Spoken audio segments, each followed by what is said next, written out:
Welcome to Leaders of the West, a podcast for innovators and changemakers. I'm your host, Jessie Jarvis, the founder of the West, and I'm sitting down with agriculturalists, entrepreneurs, executives, and everyone in between with the goal of digging into the strategies, mindsets, and lessons that have been crucial to the success of ag and Western. Whether you're carrying on the next generation of your family's operation, starting something from scratch, or determined to climb up the leadership ladder, we're going to inspire you to continue to dream big, growing not just you, but the future of agriculture and Western as a whole. Let's go.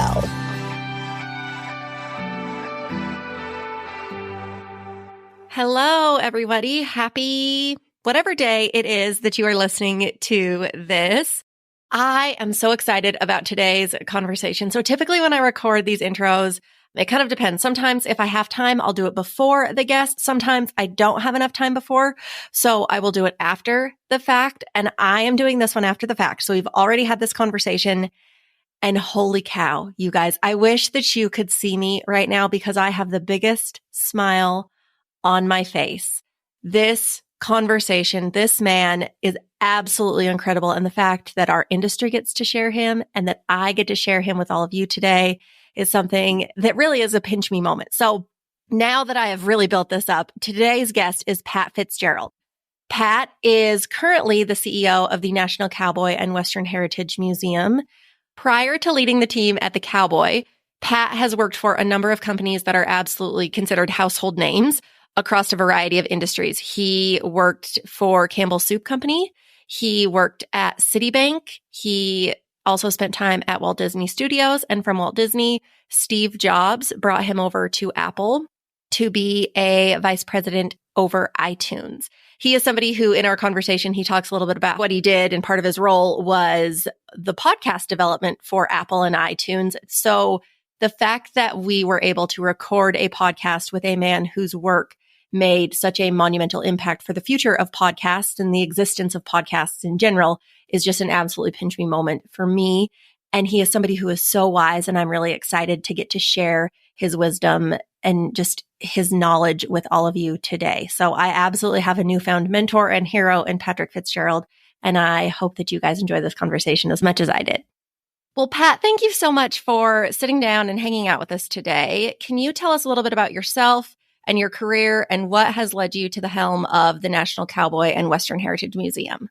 You got it, Jessie. Thanks a lot for asking. So I'm a native Oklahoman, born and raised here, went to college here as well, small college where we had the number one rodeo team in the country. I didn't know anything about rodeo until I went to college. Really, I saw some, but some of my friends were bull riders and barrel racers and all that kind of stuff. And so I learned a lot about rodeo and as a sport and actually helped a lot of them with some things that they needed to do because I ran a sporting goods store. Met my wife there, who is grew up on a farm and ran cattle as well. So I'm a city guy. So we got married in college and then the track went from there. We graduated and I left and went to work in the food business because I figured everybody's got to eat. It was a great thing to do. I worked for Campbell Soup, did that for 10 years and all around the country and did a big change management program for them as well. And so I became this change manager that I never thought I would ever be. And then it kind of morphed my career. And then I was hired by Citibank to do the same thing, to come in and think differently. And so I went in and I ran the Caribbean and Central America for Citibank, living in Puerto Rico, and did that for a bit. And then did strategic planning for them out of Buenos Aires, but commuted, living still in Dallas. And then I was recruited to come to Disney as they were looking to change the entertainment world and become a consumer packaged goods world, AKA begin to sell movies, where before they didn't, they just showed movies. And so I went there and ran, was the number 2 in that division. And then we launched it globally and ended up taking it from a couple of $1 billion to over a $40 billion business for Disney Studios, where I also took, and I was in charge of what a consumer is looking at. So we saw the digital coming ahead of everybody else. And so we began to run digital. So I led the digital transformation for Disney, as you see today, from movies everywhere. And we actually wrote the plan for Disney Plus in 2006. Couldn't launch it in 2016 because the content wasn't all there. So the team and I, we launched that, how to go to direct to consumer. Anyways, I like, puzzles and thinking differently and looking at consumer behavior and where that goes. And in that process, Steve Jobs was on our board. We had bought Pixar, and I was doing a lot of work with Steve. He had a need for some similar things at Apple. And so then I went and I left Disney and went to Apple and was just number 2 at iTunes, helping to launch globally iTunes and as well as content globally and various local content and those things. And then running several products, ran the podcast product, ran the gift card product, and then also ran the operations side behind everything at iTunes with the team that I had. And then I retired in 2011, coached high school basketball for a couple of years, worked on a lot of nonprofits, got back into venture capital and private equity. And then we moved to Oklahoma, where our kids had gone to college and stayed. And so we came back here, and then I was on the governor's cabinet for a couple of years, doing some things here. And then I got a call about this great opportunity at the Cowboy. And the person that I worked with on the governor's cabinet was the CEO here. And she had said she would be here for 5 years. And then 5 years was up, and she did a phenomenal job of building a great team and stabilizing this place. And then it was my turn from a creative standpoint to come and figure out storytelling and how to take this to the next level with storytelling and bringing this not only to the front, because we're a national museum, but not only to Oklahoma, but to the world. And so we have a lot of travelers that come here from around the world and from outside of Oklahoma. More than half of the people that visit us are from outside of Oklahoma. And then about 10% are from around the world. And so we want to build that and build that bigger. It was a perfect role for me. I kind of came out of semi-retirement to do this role. And what I tell everybody is all the other roles I've done in my life, obviously they were P&L with profit and loss statements. This is the first one that's a P that has a purpose. And so this P is the most important P of anything I've ever done because of the values of the West and what the National Cowboy and Western Heritage Museum, speaks to, and the stories that we tell here, how to unlock that to get that into more people. And we've launched a new marketing whole program called Find Your West. And so everybody can find their West here, no matter what you are. If you're Jewish, Native American, Anglo, African American, you can find your West. We have your story, and we want you to see that story, and we want to see yourself here. And so that's the new big push we're pushing right now. That's my Cliff Note version of me. So, well, holy cow! Let me say the fact that you have worked at Campbell Soup and Citibank and Walt Disney and Apple, and now you are leading the charge for the Cowboy and American West. We are so lucky to have you and your experiences and continuing to tell our story. For those of our listeners who might not be familiar with the Cowboy and the Western Heritage Museum, can you tell us a little bit about it and its mission? Absolutely. So it was established in 1955. It was opened in 1965. We've had over 10 million visitors here since that time frame. The mission of this is to be the place, the number one place in the world to tell the stories of the West and to end the values. And so we want to tell that through art and artifacts. And so that's the key piece of what we do here and what we do very, very well. And we tell the true and authentic stories, not necessarily the stories that you see in Hollywood, because they're not necessarily the same. We do tell the Hollywood story too, but the real story of the Cowboy and the real story of Native American isn't necessarily the same story that you see from the movies. No, absolutely not. Okay, so let's talk about your career, because I am still just so impressed with all that you've done. And I know that a lot of our listeners are too. And as we mentioned, you've been at some of the nation's, the world's top companies. What does it really take to climb the executive ladder at those types of companies? What kind of lessons have you learned along the way? I had a good professor that once said, the definition of luck is where preparation meets opportunity. And I think that's part of it. Some of it's luck, but the luck was there because of the opportunity was there and I was prepared, meaning that I always was taking on something extra, so for me, it wasn't good enough just to do my job. I wanted to do my job really well, but I wanted to do that extra. And so what else could I do? What else could I see around the corner that we could be able to do? And so just doing your job every day isn't enough. I had to be vocal on what I saw, what consumer behavior I saw, or what things we could be doing differently. And that was what really took me on a good path, because I was able to communicate and articulate that in a way where people saw that and they said, well, let's go try that. And For most times they worked. Not always did they always work. But when they didn't work, we learned from that and we moved on to something, use that to make it better. But for the most part, they worked. And so my success rate has been very good in these companies of doing things differently. That's why I became somewhat of a change manager. I was brought into these companies to do things very differently the way they've done them in the past. That's how I was brought in. I morphed that in Campbell's. I did it at Citibank. I did it with Disney. I did it with Apple. And I was brought in. And very similar here, we have a museum that's wonderful, but we haven't unlocked the stories. We haven't told the stories. We haven't brought them forward so we can get an emotional connection to those stories. And now that we are beginning to do that, people are beginning to see that differently.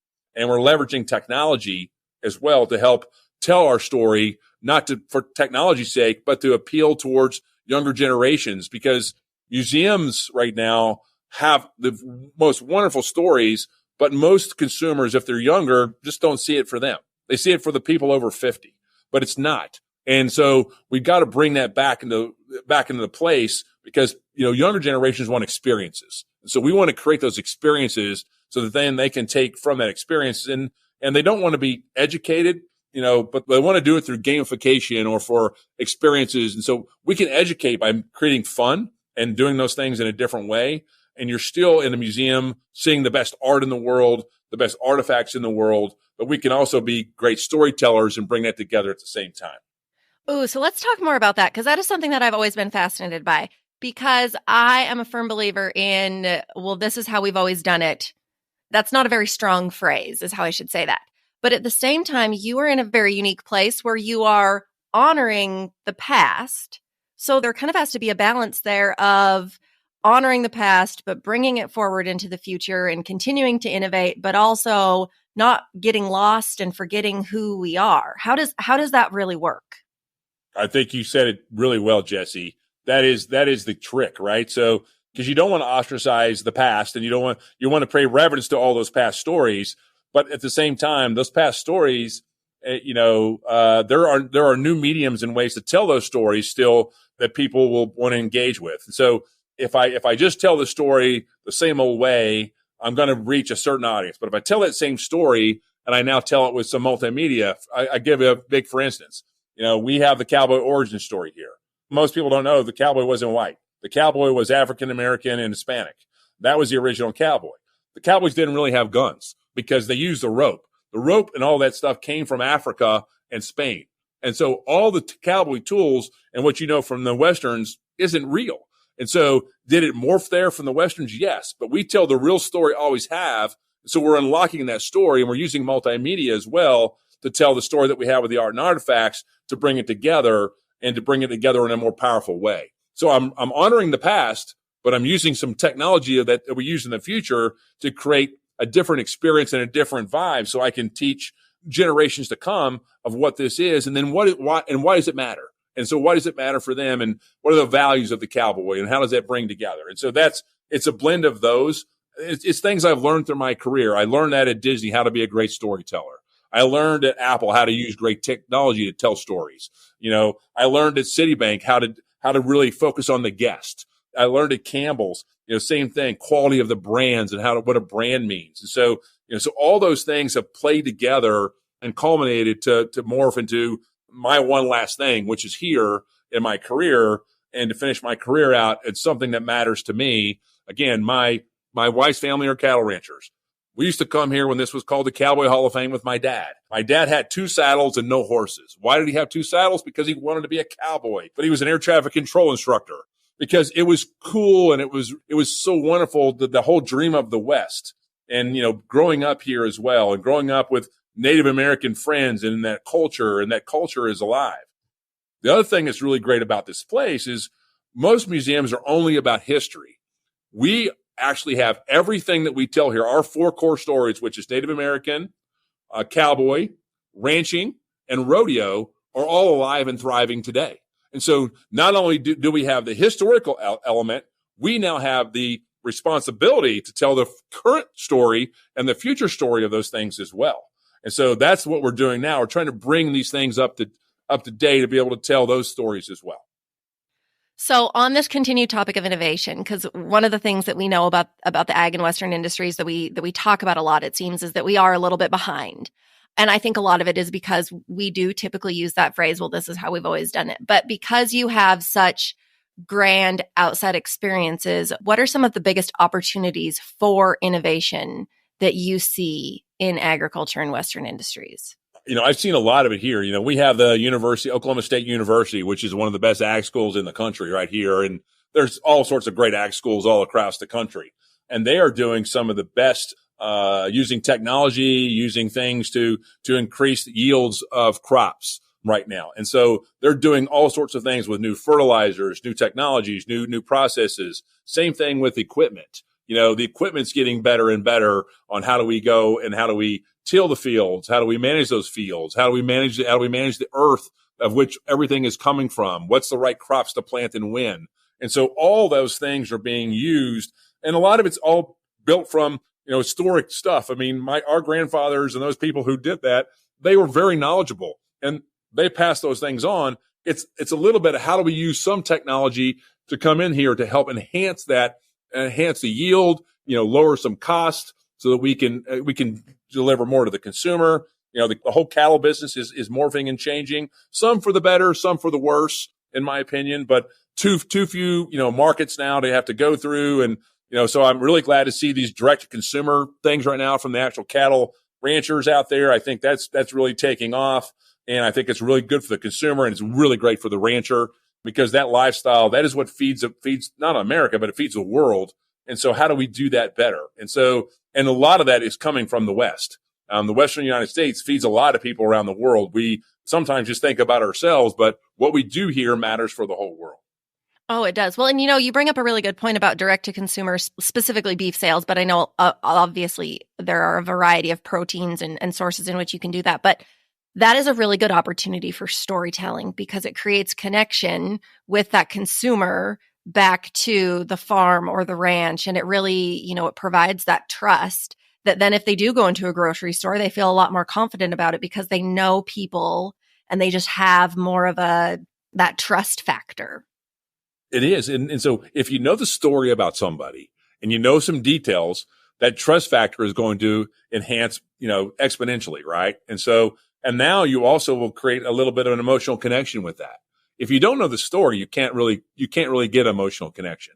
And that's part of storytelling. And that's part of, as humans, we like relationships and we like to know a little bit about who we're dealing with and what we're dealing with. And it's that trust. And I think, that is helping our farmers, and we trust our farmers, what they do. And it's a hard job, and it's a love. I mean, my wife's family has done wheat for years, for decades. And, so sometimes great years, sometimes not as good years. And so, and it's a blend of how you do that, but they've morphed over the years of how they've grown that. They have 3,000 head of cattle that they run as well in several states. And so that's a huge operation from a couple of people running that to make that, get to market, and now some direct to consumer as well. What kind of opportunities for innovation do you see for the future when it comes to our industries? I'm really curious to hear your input there. I've seen some really, really cool things with different kinds of, fertilizers and nutrients and things for the soil that will really enhance the yield. And I think that's the key right now. If you're a farmer, it's about yield. And so you've got X amount of space. And so how do I get that yield up? And how do I get that yield up on a consistent basis? And again, how do I do that too, where I can't control the weather? And so, I can't control the weather. I can't control factors. And so, how do we make that happen? Water is a big key issue right now. And so, where do we resource our water? Where is it coming from? I think those are some key innovation things we have to look at in the future of what do we do and how do we do that? How do we do that more efficiently? And I know a lot of farms, and even in California right now, are struggling because of the water issue. They don't have enough water to produce what they normally produce. And so again, that hurts your yield. So I think that's a big key piece of all those things that help us with the yield part of it, because we have a finite set of space. And so it's really about how do I get more out of what I have? Oh, how do I get more out of what I have? I like that. Okay, let's go back to your career for a little bit. You've been surrounded by a lot of other high achievers, what would you say that most of them have in common with one another? I would say drive, communication, really good communicators. I think really good listeners. If you're a good communicator, you're a good listener. Now that's a two-way street. Learning from others, surrounding themselves with really great people, and not be afraid to be outshined actually with the people that you surround yourself. Some of the people that you surround yourself are probably going to be move further than you might in your career because they're really good. And I've been probably the most proud of that. I've seen that with my mentors as well, where they've surrounded themselves with that honest integrity. And I think we take that for granted, that is a core value with a lot of people. It's not. I'm not saying that the most people don't have it, but it's not. And so I think those are core things that people will come back to. You can be, and as a change person, you're always making, you're changing what people used to do. And you're doing it in a way it's hard. And so some people embrace change. Some people are scared of change. And so you have to do it in a soft, but also a rapid fashion, because you have to embrace the change when you can, not wait for it to happen and say, well, the people aren't really ready. So you've got to get them prepared and get them ready to be able to get that. So I think those are what the core leaders have in common, is that ability to do that. That's what my boss is that I hold high.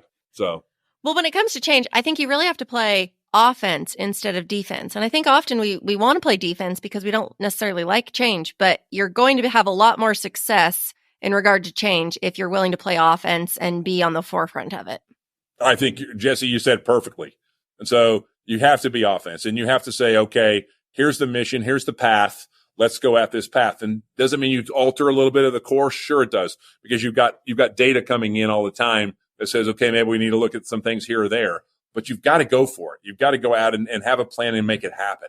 And it will feel uncomfortable for some people. And, we are in a big change mode right here. I mean, we're a museum that's changing. We're now morphing into a guest experience place. We no longer have visitors. We have guests here. So we're bringing some of those things in. That's a really different approach, from a visitor to a guest. And, how do we tell stories here? We used to just say, go on your own. Well, we're not doing it anymore. We now have gallery hosts, and we are using technology to tell stories. We've engaged with some of the best companies in the world that are developing some phenomenal interactive experiences. We had our first one up right now, and we've got another one coming, it's immersive experience coming, that's going to be the first in the museum in the country. And so that is what we have to do to really bring the storytelling to the forefront, but it doesn't take away from our core galleries, which are the heart and soul. It enhances them and enhances that whole story process. So. Ooh, okay. What are some of the biggest lessons that you've learned in your various career experiences? That common sense isn't common. I think, so true. So it's so true, but it's really, it's really kind of surprising. I think that your upbringing and your work ethic are the most important thing, versus your grades. So my success has been driven mostly from people who have the best work ethic and the upbringing, from then people who are the smartest in the world. So you can bring the smartest people in the world, but if they don't have the work ethic and the right upbringing, culturally, you're not going to succeed as well as those that have. And so those are probably the biggest two things that I think are counter in corporate culture that you would see. At Disney, I'll give you for example. I mean, we were like, we need to go hire from the Ivy League schools. And I love Ivy League schools. I mean, they're brilliant. You bring them in, and it was a different approach than when I hired from smaller schools that had work ethic or things from the West and the Midwest. I had a totally different group and team. Most of our team at Disney was mostly Midwesterners, and the ones that succeeded the most were in that vein. And why? So you have to look at it and say, they got the same education opportunities. So why were they different? Why did they seek more? And the reason was because their upbringing and their work ethic. Well, and that's kind of goes back to what you mentioned about what did those other high achievers around you have, and those are the skills that you learn if you grow up in or around agriculture, Western sports, Western lifestyle in general. So what do you wish that more large companies should or could take away from Western culture? I think the values.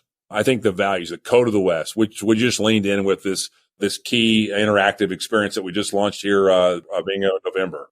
I think that the core values of the Code of the West, ride for the brand, all those things with live each day with courage, just the top 10 pieces, they apply to everybody. And they are, if you truly live by them, you will be a better company, a better person, and you'll have better results.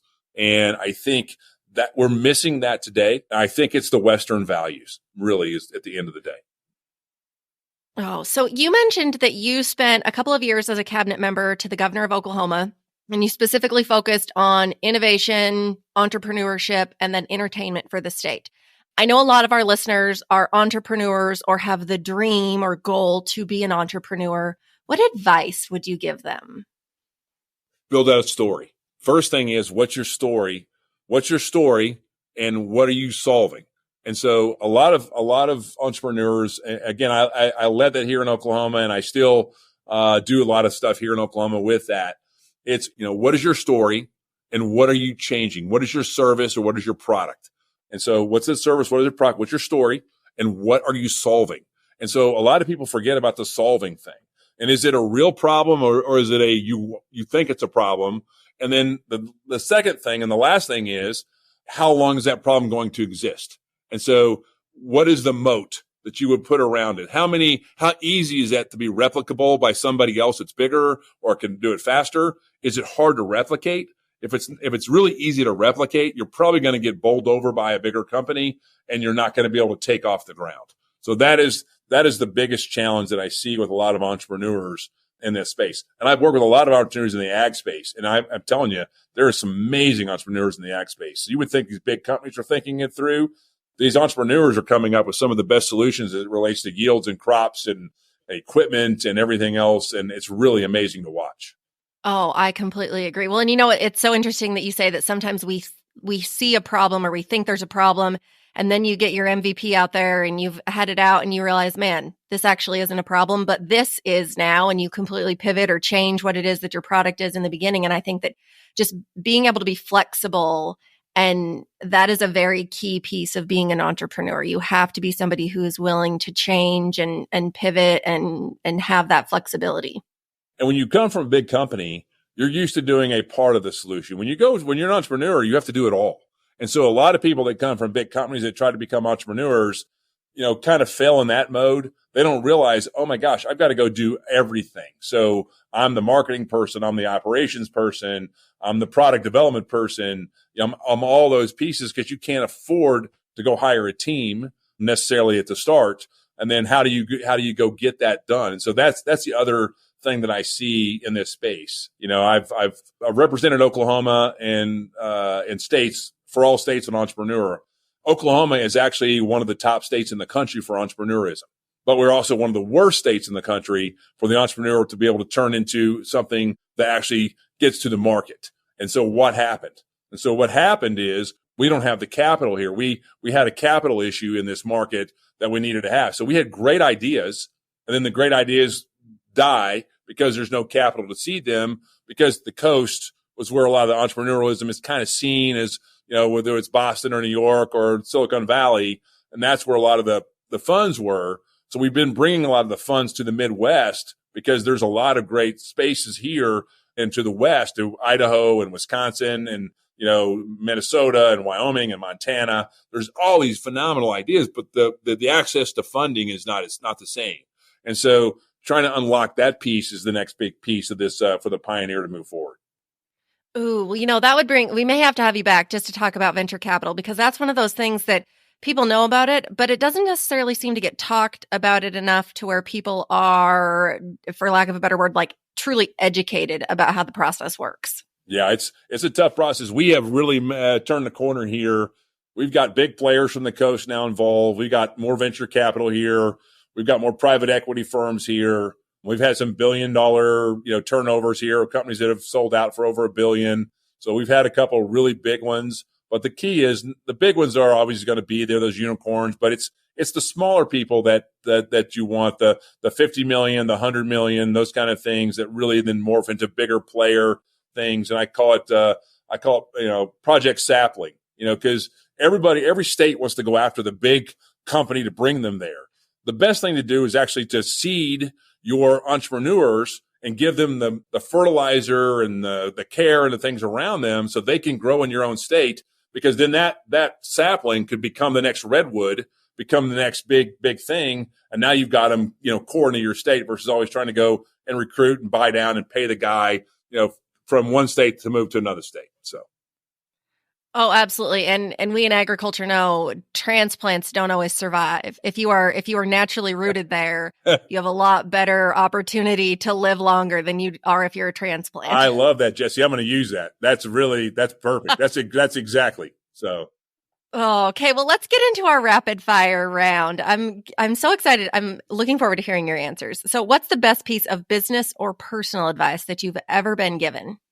That luck is the definition of opportunity and preparation. I mean, really. I mean, so being prepared all the time, being ready to be embracing those things that come around you, because you never know when it's going to come, and being able to take that and make something of it. Oh, I tell you what, I live by the words, the harder I work, the luckier I get. And I think there is so much truth in that. Okay, if you could give people any words of wisdom and you knew that they would take them to heart, what would it be? I'll do a Martin Luther King quote. The time is always right to do what's right. And so, no matter what, the time is always right to do what is right. And so it's the quote that I live by. And so I have to look in the mirror every day and say, did I do what was right? And so did I do what was fair, integrity, all those things need to be there. Did I do something that was caring for people, but did I do what was right? And so there's so many opportunities in management in today's world to do things that are easy, but they're not necessarily right. If you could go to dinner with anybody, dead or alive, who would you pick? Jesus. Simple. Jesus for me. I would love to meet him personally. I'd love to know more. I will meet him at some point, but I would love to know more. That's for me. So for my faith. Oh, that is a very solid answer. I like that. Okay, let's talk about your favorite things. This is a kind of a newer question that we've been asking, but do you have a favorite book, podcast, program, product, like a life hack, or anything that has changed your life that you think more people need to know about? There's a book called How to Become CEO. It's about maybe an hour read at most. And it's all bullet points. Now, some of the things I don't agree with, but I have lived by that book. I got that book in my mid-20s, and I have lived by that book, or maybe it was late 20s, but I've lived by that book. I've given that book to many people, and it has great advice in there. And whether you're being a CEO or not doesn't matter. It's just advice for business advice as to how to deal with things. And it's about integrity. It's about how to deal with things, how to do the extra, all those kind of things that I talked about earlier. But that is a book. And then the second book that I would say is Who Moved My Cheese? It's a book that I have given almost everybody that I've worked with in these companies, because they go through and they're like, oh my gosh, what are you doing? This is different. And the book is phenomenal. It's about an hour read. It's a bestseller, but Who Moved My Cheese? It's a great book to give to people when you're going through change management, so they can understand that they have a choice of how they go out things and how they do things. It's their choice, but at the end of the day, you are going to be moving that cheese, and it's going to be different. And it's their choice of figuring out how to go about their life as well. So. Oh, okay. Well, for those of you listening and you want to read those books, I'll make sure that we link them in the show notes so that they're easy for you guys to find. You bring up a good point about the CEO thing. Even if you're not in business, I think a lot of people, obviously, when we hear the word CEO, we relate it to business. But even if you have no intention of being a CEO, you are still the CEO of you, or in your relationships and business advice, whether it is personal or professional, or, in your personal relationships. There is a lot that can be taken from business and brought back into your personal life and be just as successful with it. Jesse, perfectly said. I totally agree. And so, again, I had never been a CEO till now, right? So for me, but I live by that book because that book had the right ingredients for how to react with people and how to overcome, challenges within your daily life. So, my wife is the CEO of my family, believe me. And so, and she's awesome at it. And so, she calls herself the COO, but that's not true. She's the CEO. And, we've been married now almost 39 years, and she's phenomenal. And so, she runs everything there extremely well and better than I ever could. And because of that, it has allowed me to do things here. And then when I get home, I'm the COO, she's the CEO. And, our roles kind of flip and change. And so, but it's great to see that. And so everybody has their own self, to live, because it's your brand, right? Jesse's brand is Jesse's brand. Pat's brand is Pat's brand. And so what do I want that brand to stand for? And what do I want people to see in that brand? Just like a Campbell Soup or a Disney is a brand, we have our own brand as well. Oh, well, that is the perfect way to close this episode out. Pat, thank you so much for sitting down today. I have been looking forward to this episode, or an interview, I should say, for weeks now. And it is even more than I anticipated. You are such a wealth of knowledge. And I can tell you that the Cowboy and the museum and our industry as a whole is so very lucky to have you. So thank you so much, Pat. And for those of you listening, do us a favor and let us know your favorite takeaway from today's episode. Make sure to share that, whether that's on Facebook or Instagram, because I'm curious to hear what you found most valuable or most relatable. And we will see you guys back here next week. If you loved this episode, do us a favor and share it with someone else who might find just as much value in it as you did. We're on a mission to continue to grow and strengthen the future of agriculture and Western industries, and you spreading the word helps us make more of a positive impact. It also makes a big difference when you take a minute to go rate and review the show. We can't thank you enough for listening, for sharing, and for loving Ag and Western as much as we do. We'll see you back here for our next episode.